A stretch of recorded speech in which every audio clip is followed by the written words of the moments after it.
What's up, family friends? So you just got this little extender from either Amazon or AT&T or one of your buddies. All right, you want to marry it to this guy here. Okay, first off, what you're gonna do with this guy is reboot it back to factory settings. Why? Because if you got it from one of your friends, or you bought it from Amazon, or even AT&T, it might have been married to another system. So the Wi-Fi name and password that or the Wi-Fi name won't show up. It might show up Bob's Wi-Fi or whatever. Well, you don't want to do that. What you're going to do is simply just grab something small and pokey, like a little toothpick or a hairpin or something. Just there's a little reset button right here, and you want to press this into the reset button for 20 seconds. Please be careful not to break that little reset button, because once you break it, it's done. You will not find it, or it's over with. So you spend about $50 for nothing. And as you can see, so this guy here, SWUV, is going to be the gateway. This guy right here. We're not going to mess with that one right now. We're going to look at some other things. So Purist 5G is my Wi-Fi, and that's popping it because this is already married to my account. So like I said, you're going to grab this, press it down, you hear a little tub, and you're going to count to 20. 3, 4. All right. So as you count to 20, you'll start to see this thing blink in red. Okay, that means it's resetting. You hold it, keep holding it, keep holding it. It's going to go green, and then white, and then I think red, and that'll be back to factory settings. So you'll no longer see, like right now, if so we're about to see the 3 more seconds. I think I'm only 20 seconds. All right, so I should see a network name, model AirTie 4921-41, I believe. Yeah, 4921-41. All right. So we should see that here in a second. So there we go. Yeah, I don't know. Toothpick, something pokey. You don't like I say, you don't want to press it down too hard. You're gonna end up breaking that thing. I've seen people use like needles and breaks, or it gets, the little pin gets stuck inside. It's like, oh, that's not good. Or if you have like an iPhone or an Android, or I don't know, Android. Yeah, like a SIM card tray remover. There we go. So here you go. So AirTie's Mesh 999S, okay? That is this guy right here. Cool, yeah. That is this one here. So let's say I want to marry it. I don't know if it's gonna marry. There's no service on this one, so I don't even know if it's gonna marry it together. So let me hold on a second. I'm gonna try it the easy way. See if I can marry it this way.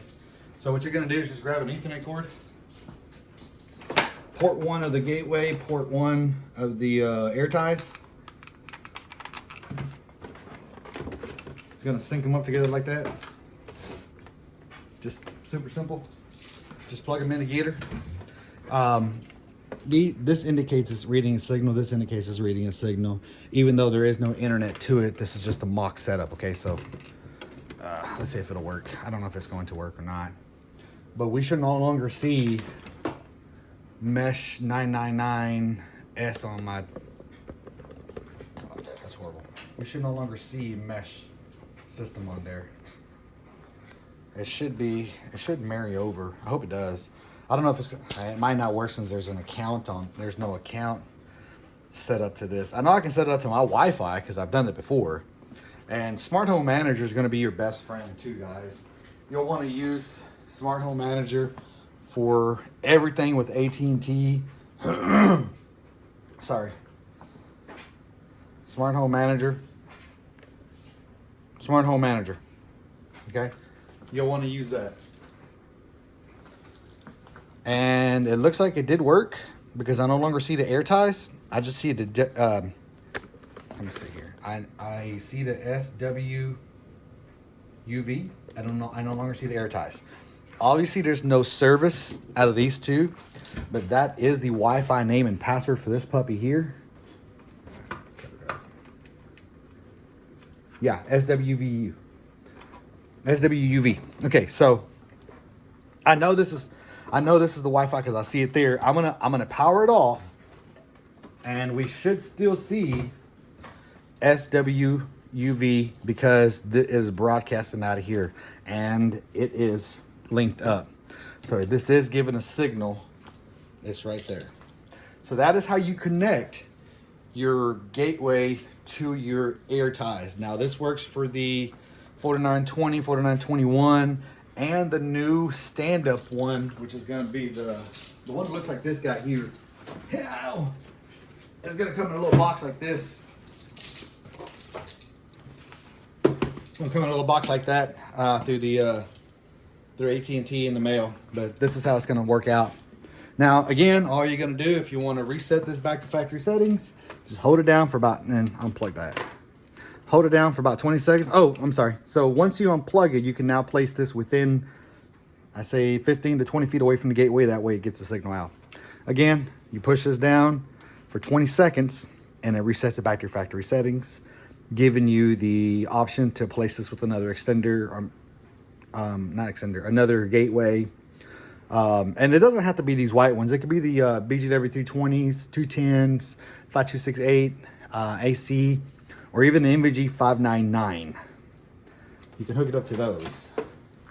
And same thing, you'll just grab your AT&T gateway, hardwire it to this little extender, and it marries over. So the Wi-Fi name password goes away from this guy and goes to what you have either here or anywhere else. I hope this helped you out with connecting these extenders. Some people have a hard time because what they do is they'll place it too far and it won't connect. So the easiest way, just get you a little jumper, connect the two together, and you're done. You can also press the WPS button here and here, and it will marry. But the way I did it is a whole lot faster.